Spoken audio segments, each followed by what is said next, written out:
기도하심으로써 우리 아모스 연구 수업을 시작하도록 하겠습니다. 하나님 감사합니다. 여기까지 하나님 함께 해주신 것을 진심으로 감사를 드립니다.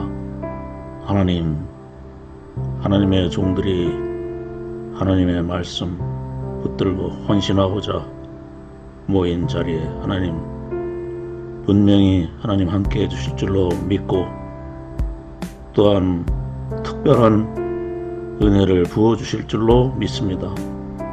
하나님, 저희들에게 교회와 이 세상에 희망이 달려있다고 말씀하시는 하나님, 오늘도 저희들의 뜨거운 열심을 하나님 받아주시고 오늘 이 말씀을 연구하는 자리가 하나님 보시기에 참으로 중요한 자리이오니 하나님, 이 자리에 저희들이 시간 하나님께 드리는 이 향기로운 제사를 받아주시고 저희들을 하나님의 제단의 제물로 드릴 때 하나님께서 영광 받아주시고 하나님의 뜻이 저희들을 통하여 강같이 충만하게 온 세상에 펼쳐질 줄로 믿고 감사를 드리오며 모든 영광 주님께 돌려오며 우리 주 예수 그리스도의 이름으로 기도드리옵나이다. 아멘. 네, 우리 계속하겠습니다. 5장 14절 너희는 살려면 선을 구하고 악을 구하지 말지어다. 예, 이제 앞에 여호와를 찾으라 하는 것에 대해서 이렇게 다시 한 단계 더 나아갑니다. 만군의 하나님 여호와께서 너희의 말과 같이 너희와 함께 하시리라. 예, 그들이 여호와께서는 우리와 늘 항상 함께 계신다 이렇게 말하는 것이 대중적 신앙이죠. 그 대중적 신앙에 대해서 아모스는 거부하면서 무작정 하나님께서 함께 하시는 것이 아니다. 너희들이 말하는 것처럼 여호와께서 너희와 함께 계신다고 너희들이 말하려면은 선을 구해야 된다. 다시 말해서 하나님의 착한 성품, 착하게 행하시는 것을 너희들이 간절히 사모하고 구해야 된다. 착해져야만 한다 하는 뜻입니다. 악을 구하지 말라. 악한 일을 도모하는 그러한 악한 성품을 가지지 말아라. 이런 뜻이 되겠습니다. 하나님을 찾고 하나님 앞에 나가면 반드시 착해지게 되겠죠. 이런 단계별로 하나님을 찾은 다음에 두 번째 단계로 착해지면 산다. 이 착해진다는 것은 하나님을 붙들었다는 증거가 되는 것이죠. 그렇게 할 때 너희들이 착해질 때, 그리고 이 세상이 그렇게 해서 하나님의 성품을 닮아서 착해진다면 하나님께서 함께 계실 것이다. 또한 이미 그렇게 착해진다면은 이미 하나님께서 함께 계시는 그 자체가 증거다. 5장 15절에서는 이 5장 14절을 다시 한번 부연해서 다시 한번 말씀합니다. 너희는 악을 미워하고 선을 사랑하여라. 그렇게 해서 성문에서 정의를 세울지어다. 법정에서 또는 하나님의 통치를 상징하죠. 성문이 법정이나 하나님의 통치를 상징합니다. 거기에서 정의를 세울지어다. 선해진 다음에 의를 향해서 나아가라. 또는 나아갈 수 있다. 착해져야만 그 다음에 정의를 향해서 나아갈 수 있다. 그렇게 하면 만군의 하나님 여호와께서 혹시 요셉의 남은 자를 불쌍히 여기시리라. 요셉의 남은 자, 다 멸망하지는 않는다는 것이죠. 만약에 그들 가운데에서도 요셉 지파, 다시 말해서 북이스라엘을 상징하는 것이죠. 여로보암, 그 북이스라엘 첫 번째 왕인 여로보암이 그 에브라임 지파 출신이죠. 요셉 지파 중에 하나인 므낫세, 에브라임 둘로 나눠졌을 때 에브라임 지파 출신입니다. 그래서 요셉하면 북이스라엘을 상징합니다. 특히 통치자들을 상징하죠. 그들 중에서도 돌아오는 자가 있으면 그들을 불쌍히 여기실 것이다. 구원의 문이 열려 있다고 말씀합니다. 그래서 이러한 권면을 말씀하기 위해서 아모스서를 기록했다는 것이 분명히 여기 드러나 있습니다. 그들 가운데에서도 소수라도 돌아오면은 구원을 받을 수 있다고 하는 사실을 전하려고 하는 것이죠. 구원에 대한 메시지를 전하고자 하는 것입니다. 그래서 14절, 15절은 4절과 6절과 비슷한 회개로의 부르심을 표현하고 있다. 아모스 4장절은 주님 여호와를 찾으라고 권면했죠. 여기 14절은 선을 찾으라고 권면을 받고 회개를 요청한다. 주님을 찾는다는 것은 곧 선을 찾는다는 것으로 바꾸어 말씀한다. 왜냐하면 주님은 선하신 분이시기 때문이다. 주님은 착하시죠. 주님을 수직적으로 찾는 것은 수평적 의미에서 모든 사람에게 선하게 대우해 주는 것이 되어야 된다. 그러므로 신학은 동시에 인간학이기도 하다. 반어적 단어들로 짝을 이루고 있는 선과 악은 15절이 분명히 밝혀주고 있는 것과 같이 사회적 정의와 불의를 가리킨다. 단계로 생각하시면 되겠습니다. 항상 정의로운 사회를 건설하면서 회개하는 것은 그들의 공허한 고백으로 끝나는 것이 되어서는 안 된다. 그들의 중심으로부터 우러나오는 고백이라면 삶 속에서 구체적으로 그 고백이 실현되어야 하며 이를 위해서는 그 고백에 자기 자신을 드려야 하는 것이다. 이스라엘 사람들은 그들의 대중적 신앙에 따라 주님께서 그들과 함께 한다고 주장했는데 만약 그들이 현재의 잘못된 삶에서 돌이켜서 회개하여 주님의 뜻 안에 들어온다면 주님께서 진실로 그들의 고백처럼 그렇게 그들과 함께 하실 것이다. 그러나 그것은 분명히 조건이 있다. 그들이 선을 구하고 악을 구하지 않아야만은 진실을 향한 삶의 결단이 있을 때에만 사실 착해지고 하면은 이제 반드시 결단이 따라오게 됩니다. 결단할 수 있는 능력이 생겨요. 착해지지 않는데 결단할 수 있는 힘이 없습니다. 우리가 결단한다는 것은 쉽지가 않습니다. 우리가 어떤 결단이 이루어지고 있다면 그건 반드시 우리 안에서 성령이 충만하게 역사하실 때만 우리가 결단으로 갈 수가 있어요. 한마디로 말해서 은혜 받아야 결단할 수 있다는 것입니다. 결단을 하면은 하나님의 역사가 일어날 것이다 이렇게 생각할 수가 없어요. 그래서 우리가 그 설교를 한번 한편 한다면은 반드시 끝에 가서 결단을 촉구할 필요가 있습니다. 결단하게 만들어줘야 돼요. 반드시. 그렇지 않으면은 설교가 지성으로 흐르고 그냥 어떤 공허한 관념으로 흐르고 이론으로 흐를 수밖에 없습니다. 그렇기 때문에 반드시 결단을 해주고 결단에 따른 하나님의 보상, 이렇게 우리가 결단하고 이렇게 하면 하나님 반드시 우리에게 이렇게 해주신다. 우리에게 보답을 해주신다. 상을 주신다. 이런 상급까지 반드시 끝에 얘기를 해줘야 됩니다. 결단을 시키고 결단한 것에 대해서 하나님이 어떻게 역사해 주실 것이다. 이런 어떤 보상에 대해서 얘기하지 않으면 설교는 굉장히 힘이 약해져요. 그런데 주의해야 될 것은 말씀을 통하여 하나님의 임재가 충분히 드러나고 하나님이 어떤 분이라는 것에 대해서 감동을 받고 그 신앙이라는 것은 원더라고 해요. 원더. 놀라움이에요. 우리가 하나님에 대해서 놀라고 정말 하나님의 말씀을 따라가고 싶은 그러한 욕심이나 욕구, 영적인 거룩한 욕구가 생겨요. 이렇게 하고 싶다 하는 마음이 생깁니다. 말씀을 통해서 성령이 역사하실 때 우리가 선한 것과 악한 것이 분별이 일어나면서 우리는 선을 향해서 가고 선하게 우리가 변화되고 회개하고 싶은 마음이 생기고 회개할 때 많은 기쁨이 찾아옵니다. 기쁨이 신앙에는 이 기쁨이라는 건 굉장히 중요한 거예요.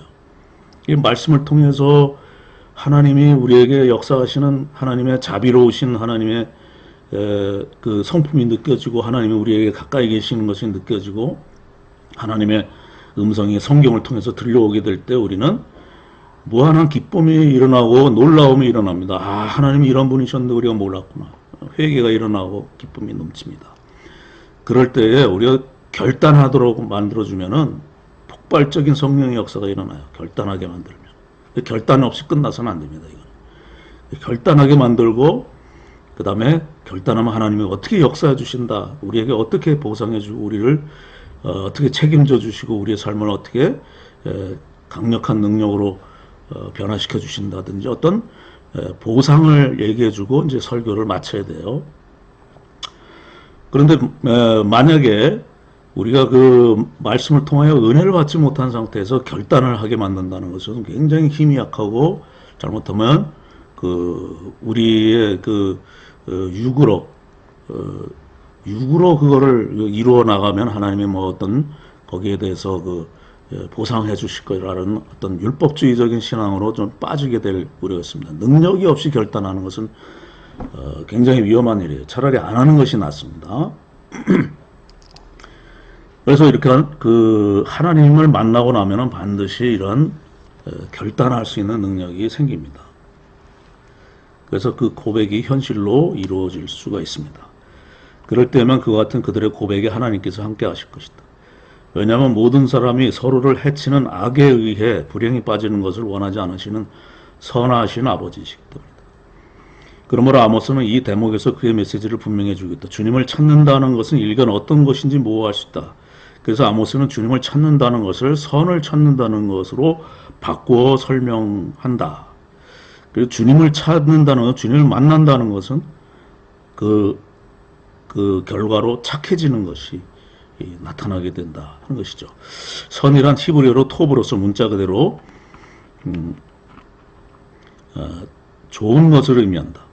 아모스 예언자는 찾는다는 것은 전적인 관심과 헌신을 의미하며 선을 찾는다는 것은 하나님께서 베푸신 선한 것에 대한 전적인 관심을 가지며 이에 전적으로 헌신하는 것을 말한다. 아모스 예언자에게 이것은 종교적 예전을 준수하는 것을 의미하지 않는다. 종교적 예전을 넘어서서 인간의 상호관계에 선을 추구하기 위해 도덕적 차원에서 전적으로 헌신하는 것을 의미한다. 이것은 주님께서 원하시는 바 모든 사람이 주님의 축복을 받아 함께 행복을 누리면서 살기 원하시는 주님의 성품을 닮아가는 삶, 곧 평화와 일치를 추구하는 정의롭고 선한 삶을 추구하는 것이다.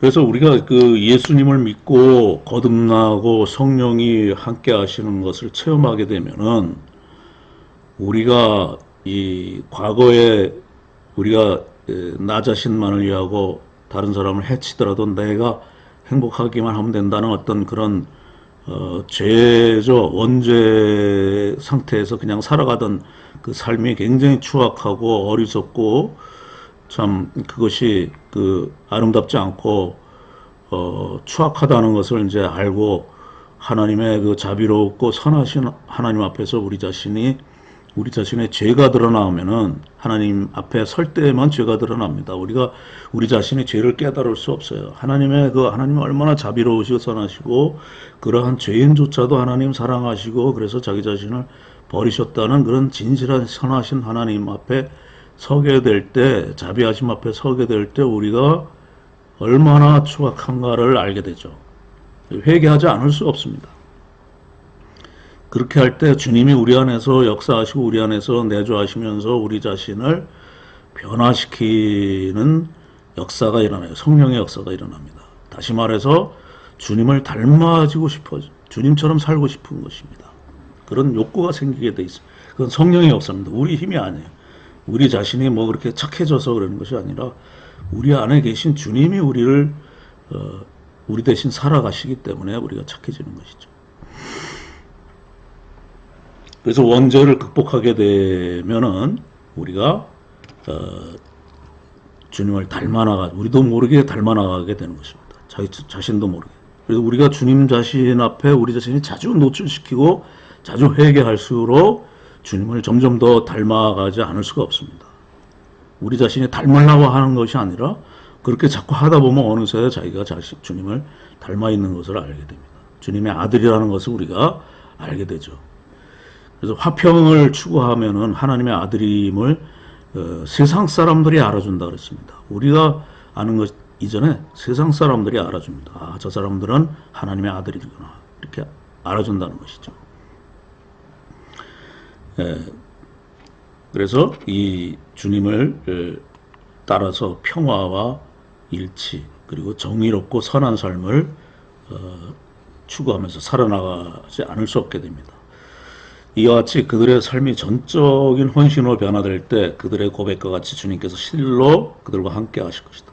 이제 이것이 가장 큰 상급이죠.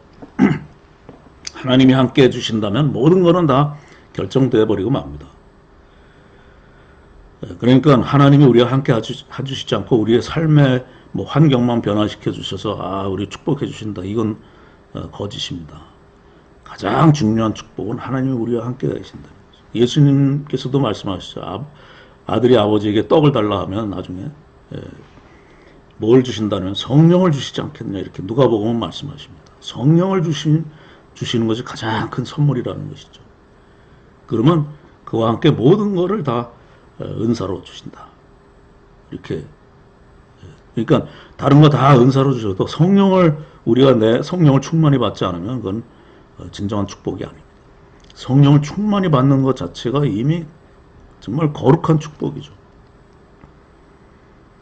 그렇게 하면 우리가 원하는 거 이미 다 하시고 또 그것보다 더 넘치게 더 좋은 거로 주신다. 우리가 원하는 것보다 더 좋은 걸로 주신다. 그래서 그들과 함께 하실 것이다. 그들이 말로만 그렇게 하지만 사실은 그거는 거짓이라는 것이죠. 15절에 악을 미워하고 선을 사랑하라는 권면은 회개가 새로운 삶의 방식에 전적으로 헌신하는 것을 포함해야 함을 강조한다. 결과적으로 그렇게 되어야만 한다는 것이죠. 여호와를 찾는 것은 공의를 세우는 것 같은 것이라 말한다. 공의를 세운다는 것은 한 사람이 여호와께 돌아오는 것이며 그것은 제사에서 여호와께 돌아오는 것이 아니라 한 이스라엘 백성이 다른 사람과의 사회적 관계의 영역에서 하나님께 돌아오는 것이다. 한 사람이 인간관계의 도덕적 차원에서 진정한 헌신 안에 여호와께 돌아오는 것을 말한다. 사실 우리가 변화되고 나면은 주변 사람들과의 관계가 전부 다 해결될 수밖에 없어요. 주님을 찾는다는 것은 베델과 길갈 그리고 브엘셰바 같은 제2장소로 상징된 종교와 형식주의 위선을 버리는 것이다. 다시 말해서 현대적으로 우리에게 말하면 형식적으로 제사만 드리는 것을 혐오하는 것이다. 우리 예배 현장에서 그러한 것을 가장 미워해야 됩니다. 예배만 형식적으로 드리고 그냥 우리가 도덕적 의무, 종교적 의무를 다했다 그러고 주의를 지키고 왔다. 성수주의라는 것이 사실은 좋은 말인 것 같지만은 가만히 따져보면 성수주의라는 말은 굉장히 악한 말입니다. 주의를 지킨다. 물론 주의를 지켜야 되겠지만 성수주의를 강조하는 것 안에 보면은 예배를 형식적으로 제사 형식주의, 예배 형식주의가 그 안에 자리 잡고 있다는 그런 무서운 현실이 있습니다. 성수주의이 문제가 아니라 주의를 사모해야 되는 것이죠. 그걸 넘어서야 됩니다. 주의를 지켜야 된다는 것이 아니라 주일날을 사모해야 되는 것이죠. 예배 속에서 은혜 받기를 사모해야 되는 것이지 주일날을 지켜야 된다. 이것은 사실은 좋은 말 같지만 이런 말은 없애버려야 됩니다. 성수주의를 합시다 아니라 주일날 사모합시다. 이렇게 말을 바꿔야 됩니다. 그래서 그걸 경건주의라 그러는데 경건주의가 좋은 것 같지만은 굉장히 폐해가 심합니다. 어떤 신앙적으로 뭘 해야 된다 이런 얘기들 디시플린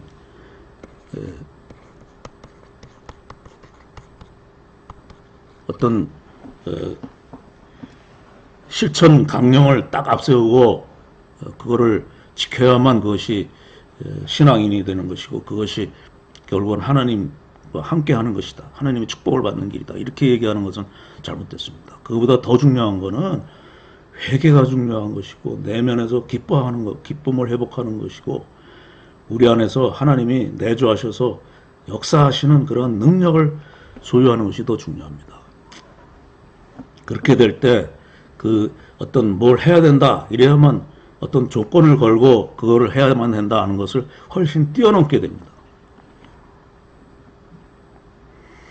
그래서 이스라엘은 모든 사람을 불행에 빠뜨리는 악을 거부해야 되며 선에 대한 전적인 헌신을 삶에서 표현해야만 한다. 표현해야만 한다는 것보다도 삶에서 표현하게 될 것이다. 적어도 바른 동기에서 시작된 삶의 선함이 주님 앞에서 추구되어야 한다. 바른 동기에서 시작돼야 된다. 중요하죠, 이런 말은. 그래서 아무리 헌금을 많이 한다고 할지라도 주님이 쳐다보지도 않는다 그랬습니다. 그러나 생활비 전체를 바친 과부의 두렙돈, 그거를 가장 많이 했다 이렇게 얘기하지 않습니까? 주님은 양보다도 질을 중요하고 결과보다 동기를 더 중요한다. 마음 중심을 더 중요하게 본다는 것이죠. 우리 마음 중심으로 하나님을 사랑하면은 하나님이 그걸 받으시지, 그걸 통해서 우리의 헌신이 된다면은 그걸 받으시지, 그냥 무작정 헌신만 받으시는 분이 아니다.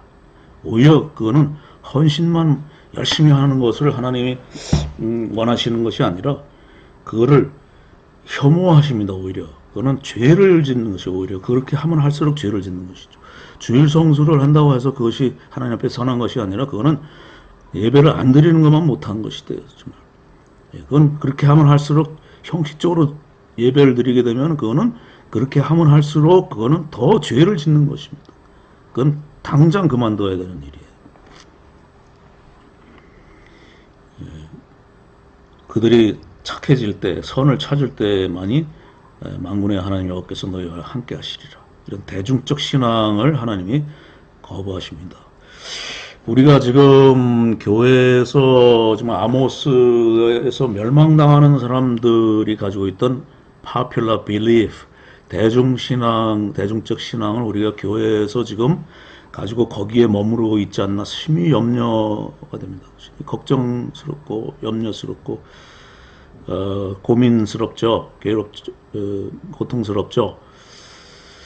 이거를, 이 대중적 신앙이라는 것은 그냥 믿음이 적은 신앙 정도가 아니에요. 믿음이 적은 신앙이 아니라 이거는 악한 것입니다.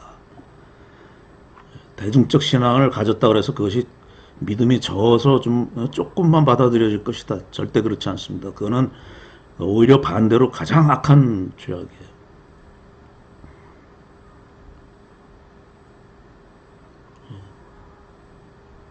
그들에겐 아무런 효력, 공허한 고백일 뿐만 아니라 그건 죄악입니다. 성문에서 정의를 세우라는 게 말씀하십니다. 그러면 여호와께서 혹시 요셉의 남은 자를 불쌍히 여기시라 말씀합니다. 남은 자의 구원에 대해서 말씀합니다. 본문은 제한적이긴 하지만 분명히 이스라엘의 일부는 구원 얻을 수 있다는 구원의 가능성을 열어주고 있습니다. 그러므로 아모스는 단순히 심판을 하려고 하는 급진적인 심판의 책이 아니라 남은 자의 구원을 말씀하고 있다는 점에서 아모스는 분명히 이스라엘 향한 구원을 호소하는 책이라고 규정해야 한다.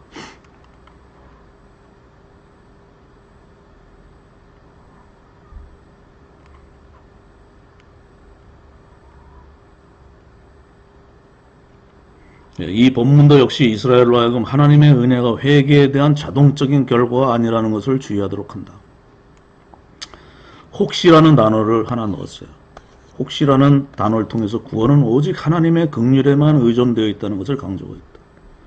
우리가 회개하더라도 우리가 회개했기 때문에 구원받는다. 이것도 자기 의에 떨어지게 됩니다. 자기 행위에 떨어지게 돼요. 우리가 아무리 회개하더라도 하나님께서 그 회개를 받아주시고 용서해 주시고 구원해 주시면, 하나님께서 구원해 주셔야만 우리가 구원을 받는 것이지, 우리가 회개한다면 자동적으로 구원받는 것은 아니라는 것을 통해서 얘기해 주기 위해서 혹시라는 말을 하나 더 넣었습니다. 요셉의 남은 자 곧 이스라엘의 극히 일부분만 구원에 이르게 될지라도 그 구원은 오직 긍휼을 베푸시는 하나님께 달려있다. 하나님의 은혜에 달려있다. 하나님의 너그러우신 성품에 달려있다라고 밝혀주고 있다.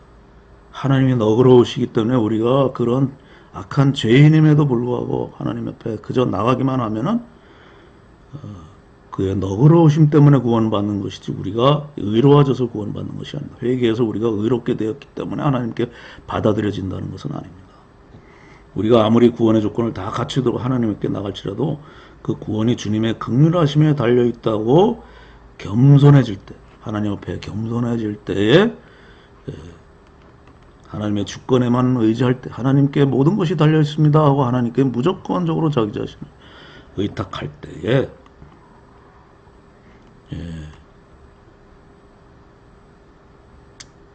구원을 받고 회개가 이루어집니다. 우리가 아무리 구원의 조건을 다 갖춰서 주님에 나갈지라도 주님의 긍휼하심에 달려 있다고 겸손히 주님 앞에 주권을 드리고 주님 앞에 서지 않는다면 그 회개의 결과는 겸손입니다. 결국 겸손해야만 모든 것이 이루어져요. 선언해지고 정의로워질 수 있어요. 겸손이 신앙의 덕목입니다. 모든 신앙의 성서 전체에서 가장 중요한 덕목은 우리에게는 겸손입니다. 겸손은 성령님 자신입니다. 성령님이 우리 안에 들어오실 때 우리는 겸손해집니다. 왜냐하면 성령님은 겸손한 분이기 때문에. 교만하던 자들이 성령의 다스림을 받아서 우리가 겸손해지게 되는 것이죠.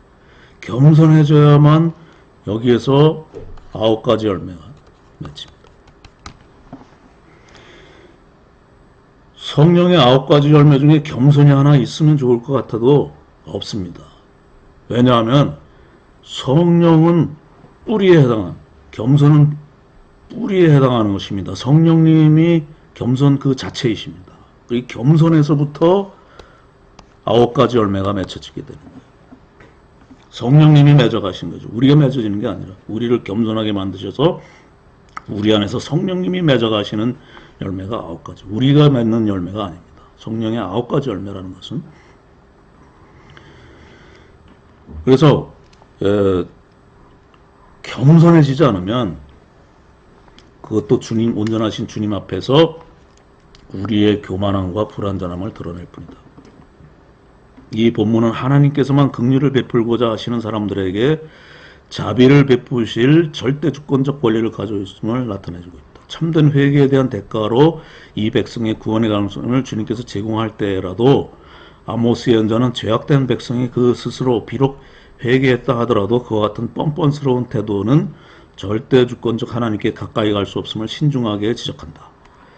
오직 그들은 중심에서 요엘서와 요나서, 특히 스바냐서를 여러분 좀 혹시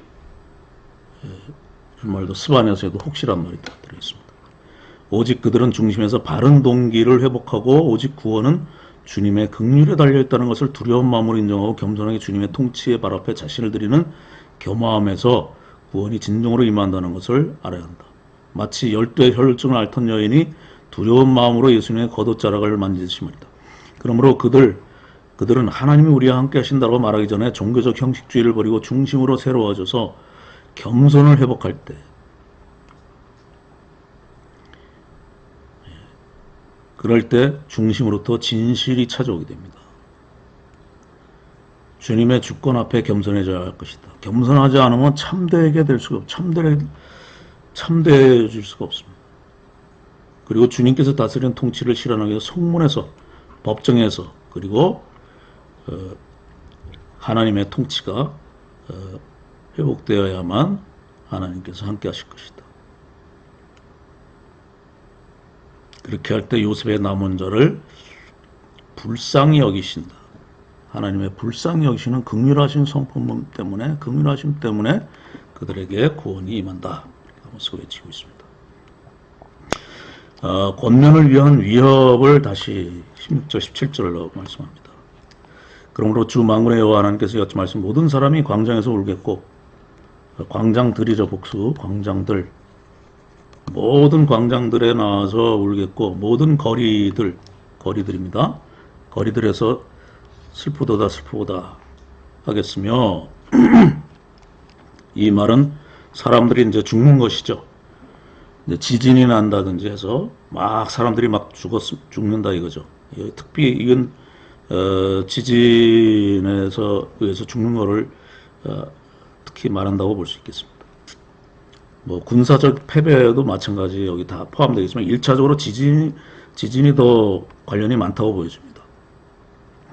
슬프도다. 왜냐하면 이제 가족들이 죽었기 때문에 장례식에서 호이 호이 하면서 이제 슬프도다 슬프도다 하면서 호이 호이 하면서 이제 울게 되죠. 곡을 하는 거죠. 그럴 때 이제 직접 하기 힘드니까 울음꾼을 불러다가 이제 곡을 하게 되는데 여기에 농부들을 불러다가 한다고 그랬어요. 이것도 자세히 봐야 됩니다. 왜 농부들을 불러다가 하겠느냐? 지진이 나서 이제 농사가 다 실패했기 때문에 실업자들이 생기죠. 그래서 전문적인 울음꾼을 불러다가 하면은 돈이 많이 들어가니까 농사가 이제 다 실패했잖아요. 지진이 오고 막 가뭄이 오고 하기 때문에. 그러니까 농부 일하지 않고 일하지 못하고 남아있는 농부들을 데려다가 싼 비용을 주고 이제 울음꾼을 시키는 거죠. 그러니까 농부를 불러다가 이렇게 할 때는 벌써 농사가 실패했다는 것을 얘기하는 거죠. 애곡하게 하며, 그 다음에 그마저 농부들마저 이제 다 이제 소진이 된 거죠. 이제 농부들을 찾아서 싼 값에 하려다 보니까 이제 농부들도 다 울음꾼으로 다 풀려나가게 되어서 할 수 없이 비싼 돈을 주고라도 전문 울음꾼을 불러다가 이제 울게 할 것이다, 이렇게 얘기를 합니다. 그만큼 이제 많은 사람들이 죽을 것이다라는 것을 얘기하는 것이죠. 그 다음에 포도원에서도 울리니, 포도원은 치료나 인생의 즐거움을 가리키는, 상징합니다. 포도원이 여기 갑자기 등장한 것은 이것 때문입니다. 포도원에서도 울게 될 것이다. 왜냐하면 이제 치료나 인생의 즐거움이 다 사라졌기 때문에 운다, 이런 의미로 이제 상징적으로 그렇게 얘기할 수 있습니다만은 1차적으로 포도원이 다 쓰러지고 무너져 버렸죠. 왜냐하면 내가 너희 가운데로 지나갈 것이기 때문에 그렇다. 이 너희 가운데로 지나간다 할 때 이게 하나 생각나는 게 하나 있죠. 출애굽 날 마지막 10번째 재앙 가운데 천사가 지나갔죠.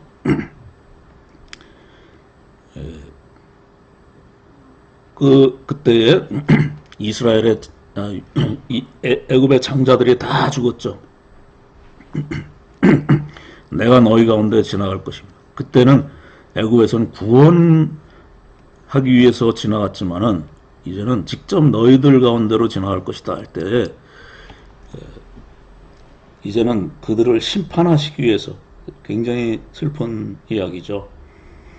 너희들 가운데로 지나갈 것이기 때문에 다 울게 될 것이다 말씀합니다.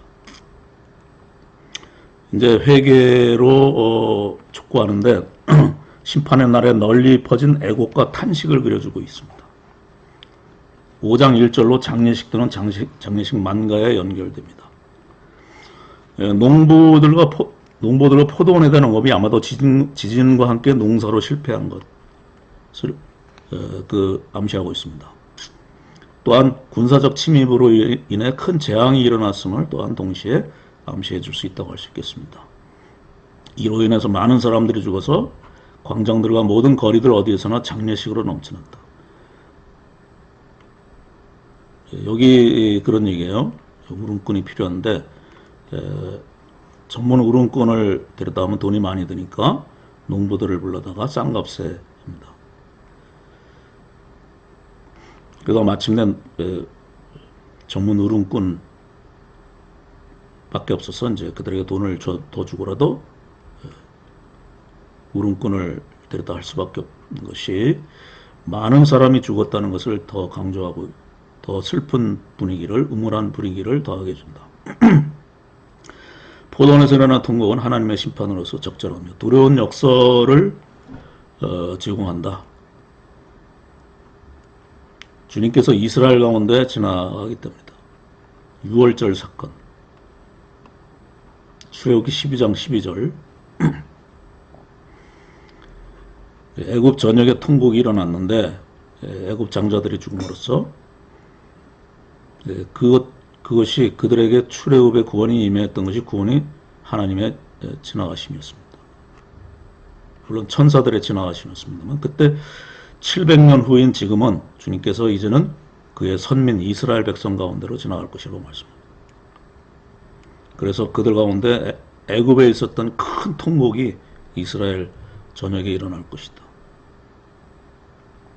수세기 또한 이스라엘 대적에 대한 심판과 관련해 있었던 가장 중요한 주제인 출애굽 사건이 이제는 그분 자신의 백성에 대한 하나님의 심판과 관련하여 등장하여 사용된 것은 매우 슬픈 현실이다. 그들에게 구원의 기쁨이 되어야 할 주님의 임재가 오히려는 이제는 그들에게는 슬픔과 재앙의 근원이 되어버렸다. 우리 교회도 이제 이런 상황이 일어나면 큰일 나는 거죠. 이런 것이 되지 않게 빨리 시급합니다. 회개가 시급해요. 하나님의 임재를 정말 즐거워하는 우리 교회가 되지 않으면 안 됩니다. 한때는 주님께서 지나가는 것이 그들에게 구원으로 임했지만 이제는 심판이 되는 이 현실.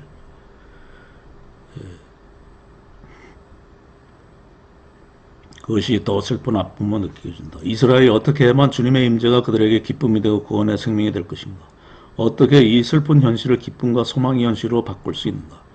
이 심판 선포는 슬픔과 두려움의 감정을 고조시킴으로써 이스라엘로 하여금 주님의 권면을 향해 귀 기울이게 하는 효과를 일으키고 있다. 화 있을 저 여호와의 날을 사모하는 자요. 그들도 여호와의 날을 사모합니다. 여호와의 날은 홀리워와 관련되어 있습니다. 주님께서 역사 가운데로 임하시는 날이 여호와의 날인데 구약 내에서 이제 이 많이 주님의 강림을 하는 구약의 종말론의 주제죠. 욤 아도나이, 욤 아도나이, 여호와의 날. 이거는 시내산에서 하나님이 한번 강림하셨죠. 시내산에서 한번 그 모세에게 등을 보여주실 정도로 하나님이 한번 역사 속에서 강림한 적이 있습니다. 이와 같은 여호와의 날이 다시 한번 일어난다. 하나님이 직접 강림하셔서 악한 자들을 다 제거하고 또는 이방인들을 다 제거하고 선민을 구원해 주시는 날, 이렇게 생각하는 거죠. 주님이 강림하신다 한번 역사의 종말에 그날을 이제 구약 안에서 이제 여러 번 얘기합니다. 그 아모스서 이후에도 이것은 물론 예수 그리스도의 초림을 통해 성취되었고 마침내 완전한 성취는 재림을 통해서 성취되는 이런 종말론이죠. 종말론은 신약에서 본격적으로 시작이 되었지만 종말론에 대한 그 계시는 구약 안에 충만히 나타나 있습니다. 창세기 1장부터 이미 종말론이죠. 말씀 한마디로 세상을 창조하셨다는 하나님은 말씀 한마디로 이 세상을 다 허물고 새롭게 창조하실 수 있는 능력이 있다. 이건 그래서 창세기 1장부터 종말론이 시작되는 것이죠. 그러니까 구약의 모든 이야기들은 다 종말론에 관한 이야기입니다. 출애굽 사건도 종말론적 사건이에요. 시내산도 당연히 종말론적 사건이죠. 하나님이 나타나셨다는 것은. 그런데 이 주님의 나타나심을 그들이 사모하고 있었어요. 그런데 너희가 어찌 여호와의 날을 사모하느냐? 너희들이 사모하는 여호와의 날은 심판의 날이다. 어두움의 날이고 빛이 아니다. 너희들이 구원받는 빛과 같은 날이 아니라 너희들을 심판하기 오시는 심판의 날이다. 그날을 너희들을 사모하는 것은 잘못된 것이다. 두려워해야 된다는 것이죠. 그래서 그날이 어떤 날이냐면 마치 사람이 사자를 피했다가 곰을 만나는 것이죠. 아, 사자를 피했으니까 이제 살았구나 했는데 더 무서운 곰을 만납니다. 그 사자가 이스라엘에서는 더 흔하고 곰이 그렇게 흔하지 않습니다. 오히려. 근데 사자를 피했는데 그렇게 자주 나타나지 않는 곰을 만나는 이런 것이라. 그래서 이제는 우리가 구원받았구나, 이렇게 여호와 나를 사모해서 이제 우리는 하나님 안에서 안전하구나, 이렇게 생각했는데 곰을 만나는 것처럼 상상할 수 없는 그런 큰 절망스러운 날을 만나게 될 것이라. 혹은 집에 들어가서 손을 벽에 대었다가 이제 곰을 이제 피해서 이제 집에 들어옵니다. 이제 살았구나 했는데 집 안에서 벽에 손을 대었다는 건 이제 힘들어서 벽에 손을 대고 이제 이렇게 기대서 쉬고 있는데 그 손이 뱀에게 물리는 것 같다. 집안에서 뱀에게 물리는 것 같다. 그런 날이 된다. 너희들이 상상할 수 없는 구원의 날이라고 좋아했다가 그런 희망을 가지고 있던 것이 완전한 절망과 심판과 그 죽음을 맛보는 날이 될 것이다. 너희가 생각했던 것 전혀 다른 어떤 갑작스러운 죽음의 날이 될 것이다. 여호와의 날은 빛없는 어두움이 아니냐, 빛남이 없는 캄캄함이 아니냐, 이렇게 강조하고 있습니다. 여호와의 날은 진실로 빛 없는 어두움의 날이고 빛남이 없는 캄캄한 날이다, 이렇게 강조하고 있습니다. 그리고 이것도 대중적 신앙을 아주 극단적으로 거부하고 있습니다. 이렇게 하고 있는 것은, 이렇게 얘기하는 것은 너희들과 함께 할 것이다. 우리 하나님 우리와 함께 하신다는 것에 대해서, 그들이 말하는 것에 대해서 정면적으로 거부하는 말을 또 한 번 함으로써 이제는 정말 그들이 하나님이 진정으로 함께 하시도록 하나님 앞에 돌아가야 된다. 더 결단하게 만드는 것이죠. 그 다음 예언은 호이호이, 화 있을진저 호이호이 하면서 이게 이제 울음꾼들이 우는 소리를 하면서 장례식 그 만가를 다시 시작합니다. 화 있을진저 이렇게 번역했지만 이건 호이호이, 호호, 호호 또는 호이호이, 이 울음꾼들이 우는 소리예요. 그냥 화 있을진저 정도가 아니라 아이고 아이고 이러면서 이제 장례식의 만가를 얘기하고 있습니다. 장례식 탄식의 근거를 두고 있습니다. 여기 기절들이 있습니다. 이스라엘 백성의 심판이 임박했음을 암시하고 있다. 그들에게 닥칠 심판의 때가 멀지 않았다. 장례식처럼 그들의 문 앞에 다가와 있다. 눈이 어두워져 그 심판이 임박해 있음을 볼 수 없었다. 그 심판의 고통은 모든 광장의 모든 거리들에서 넘쳐나게 될 것이다. 이 심판의 광경을 볼 수 있는 사람은 누구인가? 북이스라엘에는 아직 아무도 없다. 왜냐하면 아모스 예언자가 지적하는 바와 같이 모두 그릇된 낙관주의에 빠져 있기 때문이다.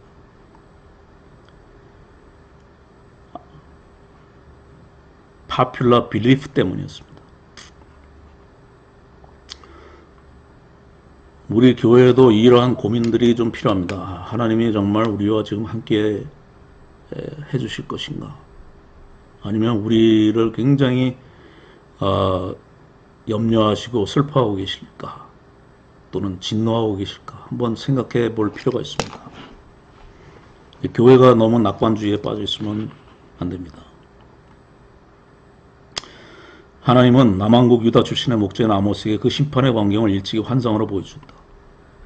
남유다 출신의 목자인 7장에서 8장 3절, 9장 1절로 4절, 특히 그런 환상들을 본 것들, 그가 예언자로 북이스라엘에 오기 전에 본 환상들 속에서 이미 하나님께서 심판하실 것을 그에게 알려주셨습니다. 그래서 아모스를 북쪽으로 보내서 메시지를 전하게 하셨습니다. 그런 그 심각성을 알려주기에 미리 장례식을 치르고 있다. 미리 지금 장례식을 치르고 있는 거예요. 이 경우에 이 장례식의 주인공은 주의 날을 사모하는 자들이다. 그릇된 낙관주의에 임박한 심판에서 희생될 것이다. 그릇된 낙관주의가 그들의 구원에 아무런 도움이 되지 못하며 오히려 그들의 구원의 길을 막아 심판에 이르게 할 뿐인 덫이 될 것이다. 그러니까 그릇된 낙관주의, 주의 날을 사모하는 것이 그게 오히려 더 큰 죄악이 되는 것입니다. 주의 날을 헛되이 사모하고 있으면 더 큰 죄악이 되는 것이죠. 두 개의 화이스는 제약은 시탁 중에서 첫 번째는 주의 날을 간절히 믿고 바라는 사람들을 쳐서 선포된다. 이 세 번씩이나 그 주의 날이라는 용어를 반복하고 있습니다. 그것은 그만큼 그들이 주의 날이 임할 것을 과신하고 있었다는 것을 암시해 줍니다. 그만큼 그들이 그때 낙관주의에 깊이 빠져 있다는 것을 암시하고 있죠. 3번씩이나 얘기하고 있는 걸로 봐서는. 그런데 그것은 마치 독사와 같이 해로운 덫이 되어 그들을 덮치는 심판의 표상이 되었을 뿐이다. 주의 날이라는 것은 독사처럼 해로운 덫이 되는 그런 심판의 날로 표상되었습니다. 예언자 아모스는 독설로 심판을 선언하고 있다. 사모하고 있다는 것은 갈급하고 있다는 것이죠. 그만큼 그들이 그냥 사모한다는 것이 그냥 우리가 말로 그냥 사모한다 정도가 아니라 그 주의 날을 간절하게 정말 그 갈급해하고 있었어요. 빨리 오라. 뭐 이렇게 갈급하고 있었는데 그날은 주님께서 그들을 대항하여 싸우는 날이다. 주의 날을 역전시킨 것이다.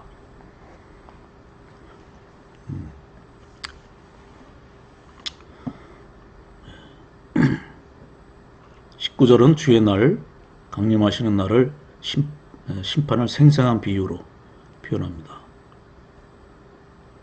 사자로부터 피해서 곰을 만난다는 것도 파가고 동사로서 아주 무서운 것을 만나는 것인데 그것도 갑자기 만나는 것. 파가고 동사가 만난다는 동사도 여러 가지가 있습니다. 특히 카라 동사가 있는데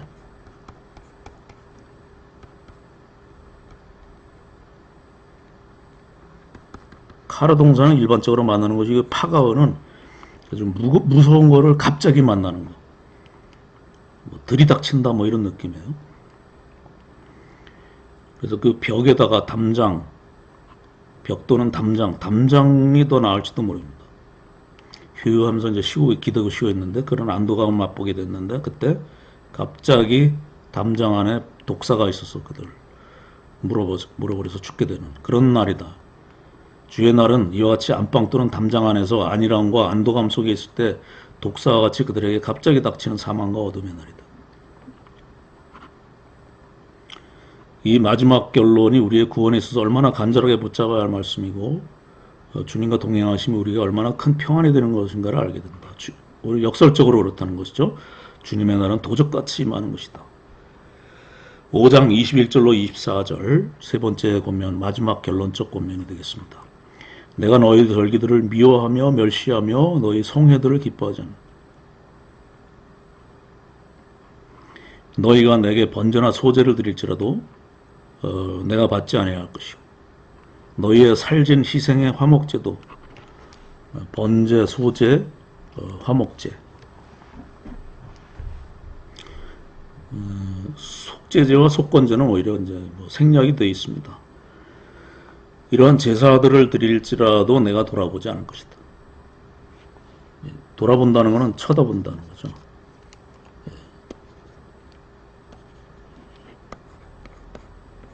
나 같은데 이건 쳐다본다. 쳐다보지도 않을 것이다. 받지 아니한다는 것은 기뻐하다는 거죠.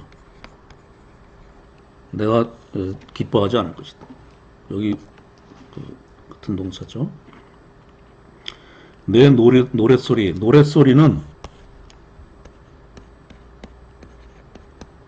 하모니라고 써 있어요. 노랫소리가 잡음 또는 시끄러운 소리를 가리킵니다. 노랫소리가 하모니예요. 노래의 소리가 하모니. 노래의 시끄러운 잡음, 시끄러운 소리. 너희 노래의 시끄러운 소리. 이건 하나님 앞에 시끄러운 소리에 불과하다는 거죠. 귀를 아프게 하는. 내 앞에서 그쳐라. 내 비파 소리도 내가 듣지 아니할 것이다.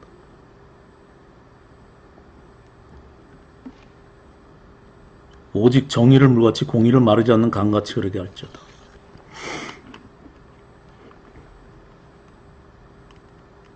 정의를 물같이 공의를 마르지 않는 강같이 흐르게 할지어다. 돼 있어요. 근데 5장 24절은 우리 한글 성경으로 보는 것보다 히브리어로 보는 게 훨씬 더 낫습니다. 한번 본문을 히브리어로 이제 봐야 될 것 같습니다.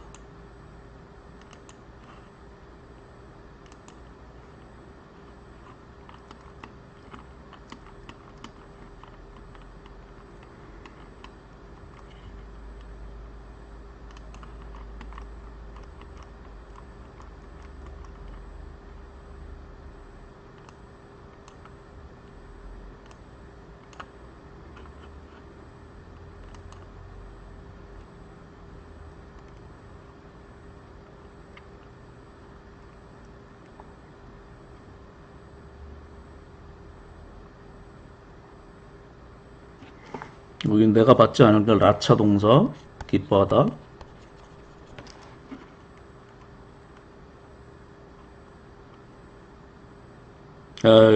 여기서 죄송합니다. 아까 같은 거라 그랬는데 기뻐하지 아니한다 할 때는 요거는 흠양하다. 요거를 향기를 맡는 것을 가리킵니다. 향기를 맡지 않을 것이다. 너희 살진 희생의 화목제도 내가 돌아보지 않을 것이다. 나바트 동사. 눈이 빠졌습니다. 눈이 이제 날아가 버렸습니다만 나바트 동사죠. 쳐다보지 않을 것이다. 내 노랫소리를 그칠지어다. 하세르메알라오 하몬. 여기 그 연경이 되는 말에 하트파다가 됐습니다만 잡음.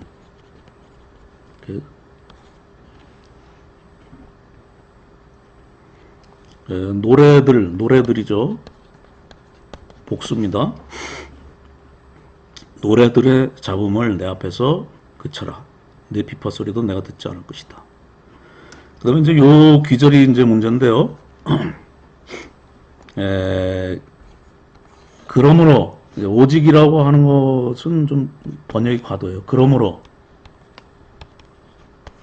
다, 받지 않을 것이기 때문에, 그러므로, 또는, 오직, not 이렇게 되겠죠. not 하면서 이제 but, 영어로 말하면 but이 되겠습니다. 그러므로, 오직, 뭐 대신에, 이렇게 해야만 된다 하는 거죠. 강조하는 거죠. 이깔. 요게 동사어근이 깔날입니다. 깔날. 굴러가다. 굴러가라. 이렇게 해서 연장형입니다. 연장형. 연장형이 히브리어에서 가장 강한 감정이나 소원이나 욕구를 표현하는 것이죠. 히브리어에서 연장형만큼 강한 감정이나 욕구가 있는 것이 없습니다. 그래서 하나님께서 이 연장형도 명령형의 일종이죠. 진실로 굴러가라. 물처럼 진실로 굴러갈지어다. 정의여. 정의를 향해서 명령하는 것이죠. 사람에게 명령하는 것이 아니라 정의야 진실로 물처럼 굴러갈지어다. 이것이 간접적으로 우리에게 명령이 되지만 하나님이 이 세상 그 당시 상황 속에서 정말 간절히 원하고 계신다는 거죠. 정의가 그렇게 물처럼 굴러가기를 간절히 원하시는 것이죠. 또는 그 당시 이스라엘을 남은 자들을 통해서 이 이스라엘을 새롭게 창조하시는 창조의 명령이라고 볼 수 있습니다. 말씀하심으로써 이렇게 공의가 굴러가는 세상이 창조되는 창조 사건이라고 볼 수 있습니다. 그렇게 만들어 가신다는 것이죠. 그래서 여기도 뭐가 있습니다. 그래서 그 결과로 보는 것이 좋습니다. 그래서 의가 나할 강같이 강처럼 여기 깔랄 동사 계속 굴러가게 하라. 굴러가라. 나할인데 에탄이 하나 들어가 있어요. 형용사가 영원한 강처럼 의가 굴러가라. 진실로 굴러갈지어다. 우선 나할이라고 강이 두 개가 있는데 나할이 있고 나하르가 있고 나칼이 있습니다. 나칼. 나하르는 큰 강이에요. 큰 강. 이 나하르가 그 나일강을 지칭할 수도 있습니다. 이게 큰 강을 가리킬 때는 나하르고 나칼은 와디입니다. 와디. 이거는 비가 오면은 갑자기 경류가 흐르는 그런 와디예요. 건천이죠, 건천. 보통 때는 말라 있다가 비가 한번 오게 되면 이른 비, 늦은 비 같은 것이 오게 되면은 이스라엘의 전체 와디 나디에 막 경류가 흐릅니다. 그래서 이 와디들이 조그만 실핏줄처럼 이스라엘 전체 땅에 이렇게 퍼져 있는데 온 땅이 이제 다 적셔지게 되죠. 여기서는 나칼로 쓰였어요. 와디. 경류가 흐르는 그 나칼인데 이 나칼이 어떤 때는 말라서 건천이 되기 때문에 여기다 에탄 하나 더 붙였습니다. 마르지 않는이라고 했습니다만 히브리어는 영원한, 영원히 마르지 않는 이런 뜻이죠. 영원히 마르지 않는 건천처럼 경류처럼 흘러가게 하여라. 온 사람에게 온 땅에 흘러가게 하여라. 하나님의 의로우신 성품이, 의로우신 성품은 사랑으로 바꿔도 됩니다. 하나님의 의로우심은 사랑에 의해서 시작이 되겠다. 사랑의 반로니까요. 사랑에서부터 시작되는 것이니까요. 그래서 하나님의 사랑이, 다시 말해서 가나안 땅에서 모든 사람들의 하나님의 사랑을 받아서 모두 가나안 땅 축복을 같이 나눠 가지도록 하는 것이 하나님의 계약이고 약속이고 하나님의 통치인데, 그 하나님의 사랑을 받는 것이 모든 사람들에게 다 골고루 나눠지게 해라. 모든 사람들이 하나님의 사랑을 받도록 하라. 경류처럼 흘러가게 하라. 그것도 그냥 천천히 흐르는 강 정도가 아니야. 막 급히 흘러가는 경류처럼 이 세상에 하나님의 사랑이 막 온 땅에 흩어져 모든 사람들에게 흩어지게 하라. 그래서 이 미슈파트는 하나님의 율법의 말씀 또는 하나님의 의로우신 성품을 공동체 속에서 물처럼 굴러가게 해서 실천해서 결국은 하나님의 의로우신 성품이 온 땅에 이루어지게 하여라. 하나님의 통치, 의는 하나님의 통치라고 할 수도 있습니다. 그래서 여기서 굴러가다라는 동사를 썼어요. 굴러가다. 여기 흐른다는 것이 굴러간다는 뜻, 히브리어로요.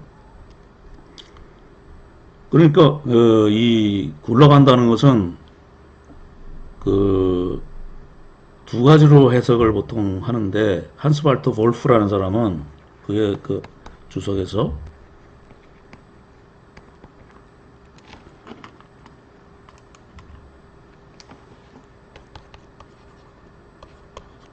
한스발터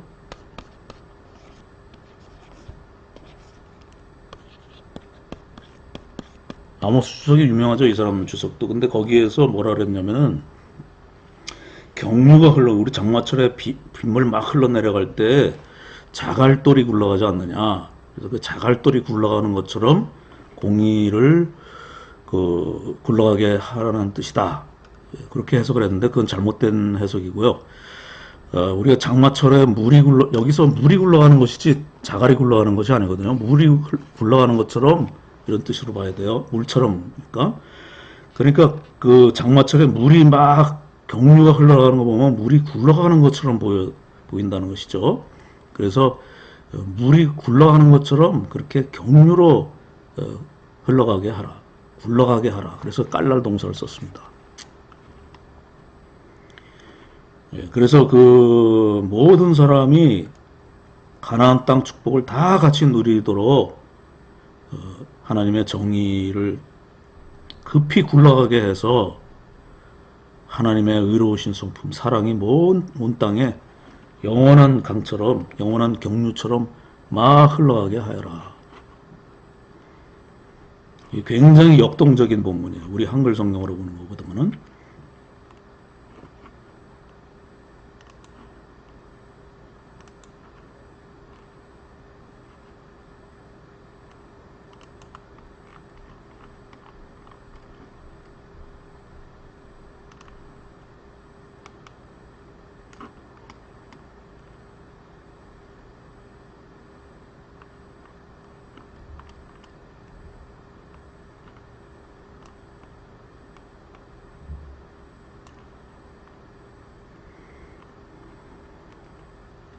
예, 그렇게 보시고 아모스의 가장 어둡고 으스스한 말씀이 5장 18절로 20절 주의 날의 경고의 아모스의 본격적인 메시지가 됩니다.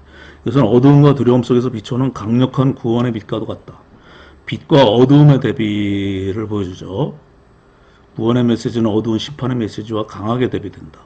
그만큼 심판을 피해 구원을 향해 급히 달려와야 할 것 같은 갈급함을 느끼게 해준다. 5장 21절로 24절은 우리가 잘 알고 대로 아모스의 가장 중요한 요절이다. 사실 5장 4절 가장 중요한 것일 수도 있습니다. 왜냐하면 그것부터 출발을 하기 때문에 그래요. 여기서 바로 이거를 5장 21절 24절은 5장 4절이나 5장 14절이 없으면 이게 이루어질 수가 없는 거죠. 그런 점에서는 5장 4절이 가장 중요한데 결과적으로 5장 21절로 24절이 이제 하나의 그 결과니까요. 결과적으로 여기까지 가야 되기 때문에 어떤 면에서는 그런 면에서는 이제 가장 중요한 것이 될 수도 있습니다. 아모스는 5장 24절에 가장 중요한 권면을 실전한 게 전에 그들의 대중적 신앙에 기초되는 그릇된 형식적인 제사를 책망한다. 그러니까 형식적인 제사는 그것이 그냥 적당히 조금만 받아들여지는 정도가 아니라 오히려 죄악이 된다는 것이죠. 구원이나 하나님의 통치를 거스르는 것이 되죠. 우리가 예배를 주일 성수를 강조하면서 형식적으로 예배드리는 이런 상황은 이거는 그냥 그저 조금 하나님의 그래도 아직은 하나님의 사랑을 이어갈 정도는 된다. 이렇게 생각하면 안 됩니다. 이거는 철저히 하나님의 다스리심이나 하나님의 구원과 축복을 방해하는 아주 심각한 죄악이에요. 가장 큰 죄악이 될 수도 있습니다. 형식적인 예배가. 이것이 모든 것을 회개를 가로막는 도피처가 될 뿐이죠. 이게. 그러니까 예배에서 반드시 회개를 촉구해야 돼요. 말씀을 통해서. 하나님의 임재를 소중하게 여기고 하나님이 어떤 분인가를 반드시 잘 성경을 통해서 다시 알고 우리의 잘못이 하나님의 그 자비로우신 임재 앞에서 드러나는 성령의 역사가 말씀을 통해서 예배 속에서 반드시 일어나야 됩니다. 하나님의 임재가 일어나야 돼요. 하나님의 임재가 반드시 실제적으로 일어나야 됩니다. 예배 안에서. 물론 하나님의 임재가 함께 하지만은 이미 함께 하고 있지만 그것을 우리가 생생하게 바라볼 수 있는 믿음의 그 열정이 일어나야 돼요. 그래서 이러한 그릇된 예배는 도피처를 형성해 주기 때문에 더더욱 기회를 상실하게 만드는 덫이고 악이 될 뿐이다. 그래서 이 아모스를 위해서 이 권면을 위해서 기록했다.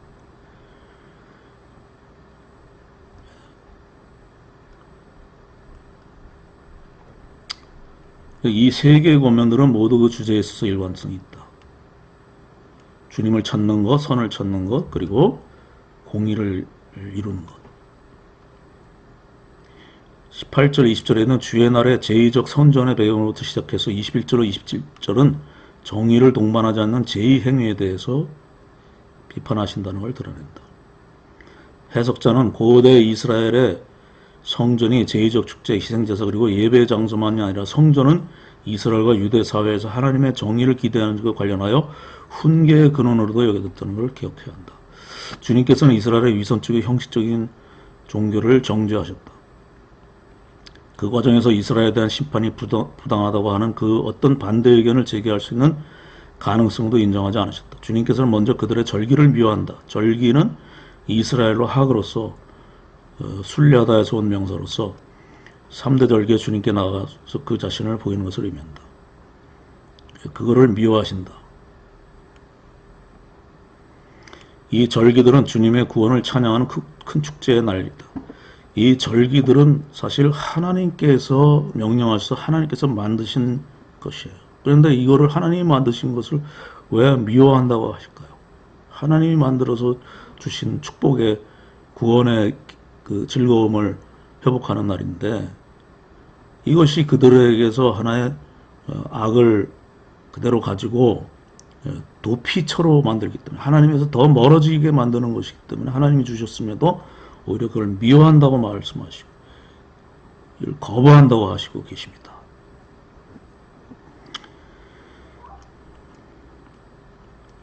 미워한다는 거에 반대말은 빡하르는 기뻐하다는 것은 선택하다, 깊이 사랑하다는 뜻이 됩니다.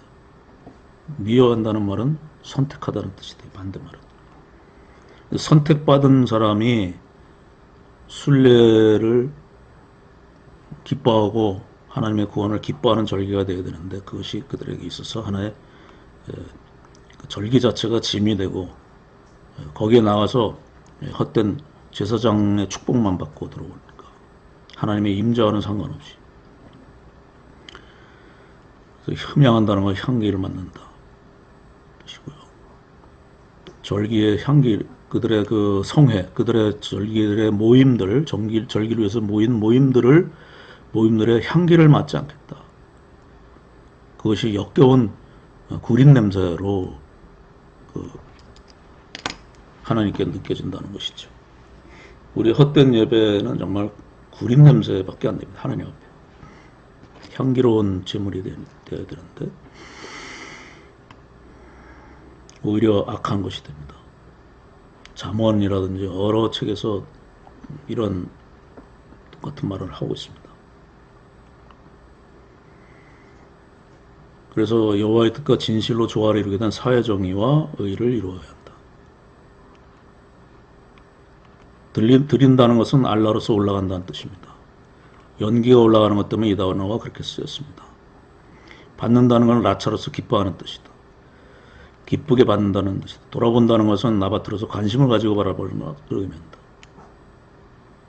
아무리 번제와 소제를 제단에 올려놓고 불태워서 그 연기를 올리울지라도 그 제물들을 기뻐하면서 받지 않을 것이며 너희가 아무리 살찐 희생제물로 화목제를 드린다 할지라도 내가 그것을 관심을 가지고도 보지 않을 것이다. 쳐다보지도 않을 것이다. 주님께서 마땅히 기뻐하셔야 할 제물과 향기를 기뻐하지 않고 살찐 희생의 제물도 돌아보지 않으셨다는 것은 하나님께서 다 명령하신 것이죠. 제사와 제물도 다 명령하신 것인데 그걸 이제는 향기도 맡지 않겠다.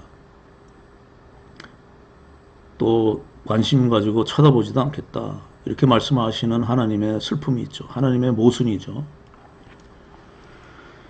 하나님의 모순에 빠집니다. 스스로의 모순에. 그건 왜 그러냐면 이것이 그들에게 있어서 독이 되고 덫이 되기 때문에 오히려 하나님이 주신 것이. 그것을 거부하는 것이죠. 이사야도 똑같은 말씀을 했습니다. 그들의 소를 잡아들이는 것은 살인함과 다름이 없고 어린 양으로 제사 드리는 건 개의 목을 꺾음과 다름이 없으며 드리는 예물은 돼지의 피와 다름이 없고 분향하는 것은 우상을 찬송과 다름이 없어야 하는 그들의 길택하며 그들의 마음은 가증한 것을 기뻐한 적 나도 유혹을 그들에게 택하여 주며 그 무서운 것들을 그들에게 임하게 하리니 이는 내가 불러도 대답하는 자가 없으며 내가 말하여도 그들이 청종하지 않고 오직 나의 목전에 악을 행하며 나의 기뻐하지 않은 것을 택하였습니다 하시니라. 이사야 66장 2절 후반절에서 4절. 이 말씀이 정말 아모스 본문 거기에 아주 적절하고 아주 더할 나위 없이 좋은 주석이 되겠습니다. 23절은 부정적인 말씀이고요. 계속해서 소리는 하모니고요. 떠드는 소리나 잡음이고 분노의 외침이고 노랫소리를 소음으로 평가하시고 제거해버려라. 그쳐라는 제거해버려 치워버려라. 그치라는 것은 돌아가게 해라. 지나가게 해라. 내 앞에서라는 것은 내 위에서부터 뜻이고요.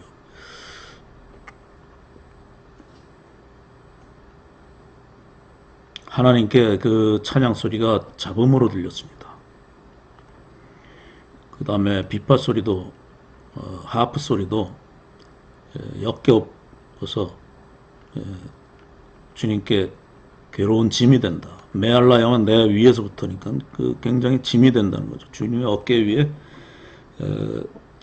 짐이 된다는 것이죠. 오히려 그 구절은 하나님께서 이스라엘 예배를 거절하는 것을 몸짓 언어와 관련하여 묘사한다. 코를 막고 눈을 감고 귀를 막으신다. 주님의 그러한 몸짓은 말라기 1장 10절에 표현된 거절의 표현과 그 정도가 비슷하다. 말라기서 1장 10절 읽어보시기 바라고요. 긍정적 적극적 측면의 회개를 부르심. 진정한 이스라엘의 회개는 공의를 세우는 태도의 부르심에 순종하는 것이다. 하나님의 뜻은 형식적인 제사 신앙에 안주하는 것이 아니라 의와 공의가 이스라엘 사회 질서에 적극적으로 실현되는 것이다. 그들의 종교적 헌신이 제사의 물질을 쏟아붓는 것 이전에 공의를 세우는데 모두 함께 힘쓰는 외적 표시로 넘쳐나야 한다. 물론 내면에서부터 시작되어야 되는 것이기 때문에요. 주의하시고요. 하나님께 대한 헌신이 제사에서 나타나는 것이 아니라 하나님에 대한 사랑으로 나타난다. 사랑의 표현으로 나타난다. 2장 24절은 주님께서 백성들의 제의적 절기보다 더 값진 것으로 여기시는 것으로서 의에 대한 여호와의 요구를 강조한다. 우리는 월을 그러나로 번역함으로써 앞절과 대조를 이루고 있음을 볼 수 있다. 한글 성경과는 차이가 있습니다. 그거를 그러나 24절 그러나 공의를 물같이 이렇게 해석해줘요. 너희들이 그렇게 하지만 그러나 그와 반대로 이렇게 정의 또는 의란 악한 자들에 의해서 부당하여 건강이나 재산을 빼앗긴 사람들에 대한 보장, 그렇게 행복하지 않은 사람들에 대한 공평한 행복에 대한 보장, 그리고 빈곤한 사람들에 대한 존엄과 관대합니다. 그래서 우리가 사도 바울도 종말이 가까움으로써 너희가 관용하라 이렇게 했습니다. 사람들에게. 그래서 너희를 사랑하는 자만을 사랑하면 그것이 어찌 사랑이냐. 너희를 미워하고 너희를 대적하는 저 원수까지도 사랑해라 이렇게 말씀하시는 것처럼 주님의 이 사랑이 한이 없으신 하나님의 사랑, 그 경계도 없고 한계도 없는 그런 하나님의 사랑, 인간으로서는 도저히 이해할 수 없는 건 도달할 수 없는 하나님의 사랑의 크기와 높이와 넓이를 우리가 접하게 될 때에는 우리의 마음이 넓어지게 되어 있습니다. 그리고 관용하게 되어 있어요. 회개를 자꾸 하게 되면 마음이 넓어지고 다른 사람들의 잘못이나 이런 걸 너그럽게 받아들여 줄 수 있습니다. 왜냐하면 우리가 그렇게 받아들여지는 경험이 있고 매번 그렇게 경험하기 때문에 그래요. 그래서 관용이라고 하는 것도 겸손한 사람들에게서 나타날 수 있는 아주 뚜렷한 증거입니다. 관용을 해야 돼. 관용하는 마음을 가지고 있어야 됩니다. 제사와 율법 사이의 순환성, 예배드리고 또 삶 속에서 하나님과 함께 의롭게 살아가는, 착하게 살아가는 즐거움, 기쁨, 즐거움입니다. 전부 예배도 즐거움이고 하나님과 함께 확신 있는 삶을 살아가는 즐거움입니다. 신앙에서 즐거움 빼면 없습니다. 정말 즐거운 것이에요. 신앙생활만큼 큰 오락이라면 오락이 이렇게 큰 오락이 없습니다. 신앙생활은 오락생활 같은 거예요. 정말 건강한 사회는 정의로 지어진다. 그래서 사회가 발전하기 위해서는 반드시 기독교가 들어가야 돼요. 그래서 사회가 착해지고 정의로워져야만 이 나라가 발전합니다. 도덕성을 회복하면 사회의 도덕성을 회복하고 사회가 화평하고 모든 사람들이 일체감을 가질 때 나라는 모든 사람들이 단합해서 나라를 사랑할 수 있고요. 애국할 수 있고 나라를 위해서 자기 자신이 힘쓰고 나라에 대한 존경심과 자긍심을 가지게 되고 그렇게 되는 것이죠. 미국이 아무리 악한 사회 같아도 그 안에 기독교인들이 정말 진실한 기독교인들이 많죠. 그리고 이 모든 것이 다 기독교 정신으로 이루어져 있습니다. 그래서 그 사회에서 가장 혐오하는 것이 거짓말입니다. 거짓말하면은 정말 그 모든 것에서 배제가 돼요. 교제도 못합니다. 거짓말 한 번만 하면 교제가 끊어져요. 정말 진실한 거를 그 사회가 존중하거든요. 그러니까 그 미국 사람들이 그 나라를 얼마나 미국 자기 조국을 얼마나 자랑스러워합니까? 정말 그 강요된 것이 아니라 마음속에서 우러나오는 그런 자긍심입니다. 나라를 굉장히 사랑해요. 우리나라도 기독교가 들어와서 이만큼 나라가 발전하고 나라에 대한 자긍심을 가지게 됐지만 아직도 부족합니다. 우리 사회가 아직도 기독교 정신이 좀 사회에 활발하게 영향을 끼치지 못하고 있어요. 물론 그것 때문에 그래도 이만큼 발전했지만은 아직도 사회가 유교적 사회입니다. 유교적 사회라는 것은 거짓말을 용인하는 사회예요. 유교 사회가. 체면 유지하기 위해서 거짓말을 해야 되거든요. 사회가. 그런데 그 하나님 앞에서 살아가는 삶이 없어요. 이건 다 인간주의적입니다. 인간적이에요. 단순히. 하나님 앞에서 살아갈 때 모든 사람이 그 진실을 할 수 있는 능력이 생기죠. 거짓말하지 않는 능력을 누구에서 받는 것이냐? 사람이 도덕적으로 성찰하고 그 훈련한다고 되는 것이 아닙니다. 하나님의 존재를 인정할 때 그게 가능해지는 거죠. 미국은 정말 기본적으로 그런 사회입니다. 우리가 그 교회가 좀 이러한 하나님의 성품을 즐거워하는 예배 속에서 즐거워하는 일들이 그 강력하게 왕성하게 그 강같이 흘러야 됩니다. 예배 안에서. 그래서 이 내 이웃을 사랑하는 주님의 말씀이 그 무거운 짐이 아니라 정말 사랑하고 싶어지는 그런 사람들의 공동체. 그렇게 해서 그 사회가 그런 공동체가 되기만 하면 사회에 강력한 영향을 끼치려고 해서 되는 것이 아니라 자연히 끼쳐지게 되는, 우리가 끼치려고 하지 않아도 자연히 영향을 받게 돼 있어, 사람들이. 그래서 정의를 남용하는 것에 대해서 굉장히 혐오하고 분노하게 되는 것입니다. 그 사회가 정의롭지 않으면 스스로 그 자신을 파괴시키는 독소를 그들 안에 유입하게 돼 있어요.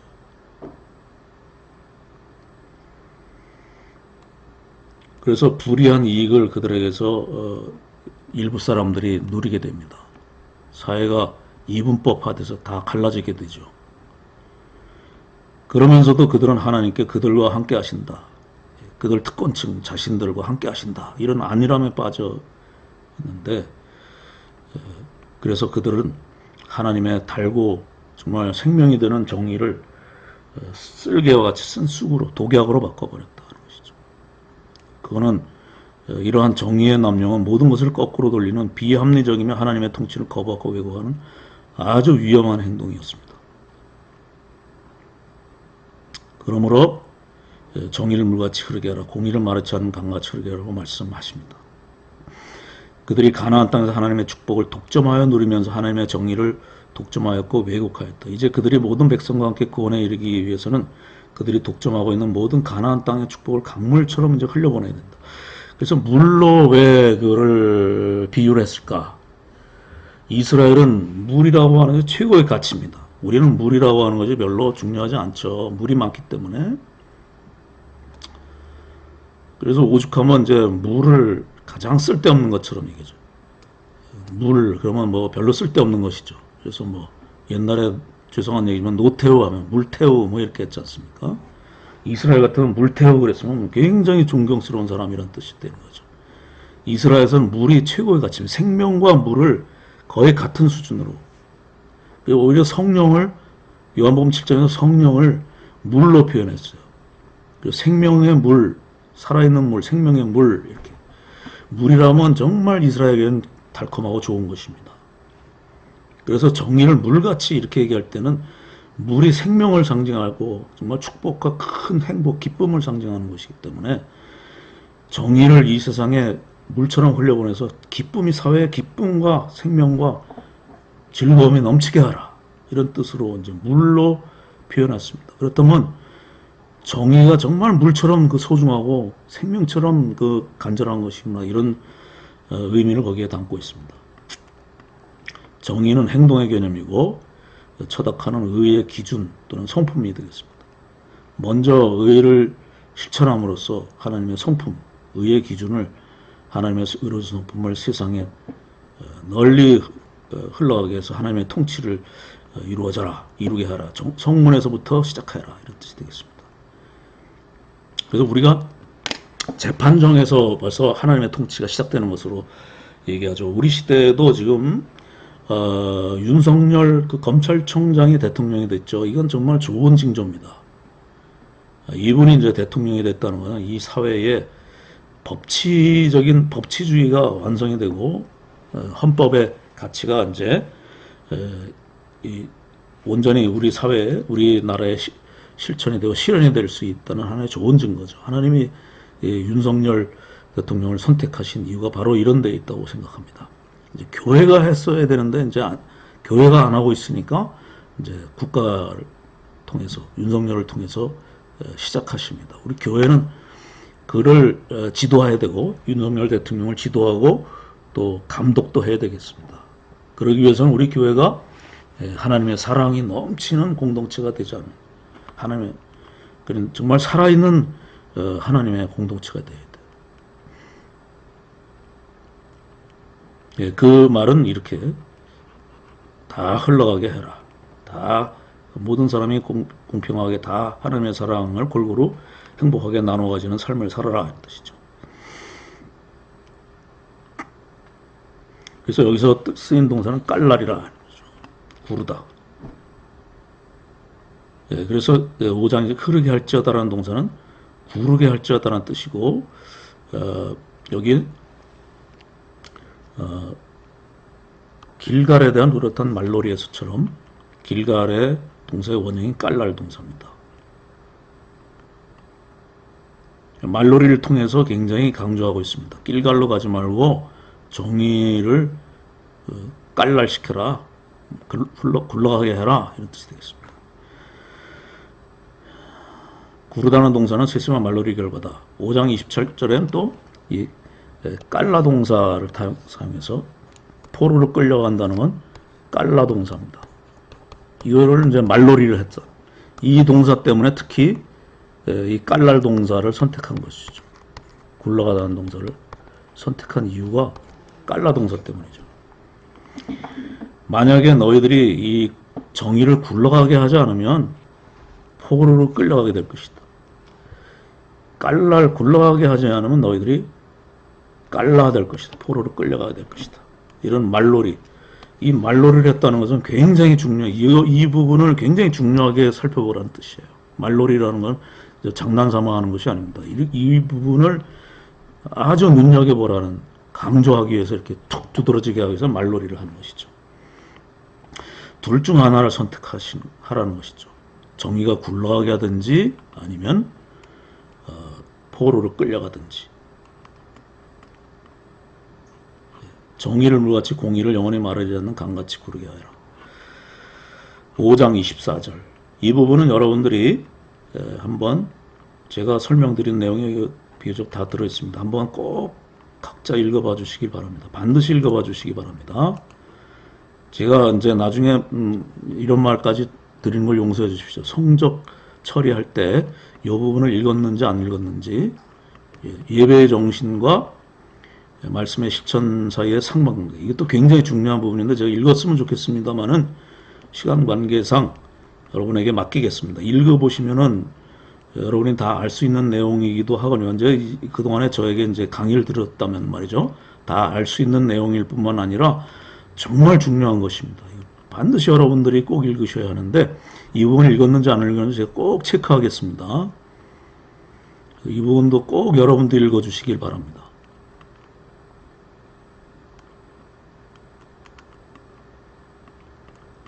네. 오늘은 여기까지 하고요. 다음 주에 이제 25절 이하 계속하겠습니다. 다음 주에는 6장까지 좀 끝내고 그 다음에 이제 7장으로 넘어가도록 하겠습니다. 또 수업 들으신다고 수고 많으셨습니다. 이제 종강이 점점 더 다가오고 있는데 여러분들 그 착실하게 그래도 수업들을 뭐 그때그때 정리해 놓으시고 이제 종강되면 바로 여러분 내도록 그렇게 하겠으니까 미리미리 잘 준비해 주시기를 바랍니다. 여러분 한 주간도 이 주님의 함께 하심이 여러분의 큰 즐거움이 되는 신앙의 즐거움이 강처럼 흘러넘치는 한 주간이 되기를 성령의 은혜 가운데 여러분께 축복합니다. 감사합니다. 다음 주에 다시 뵙겠습니다.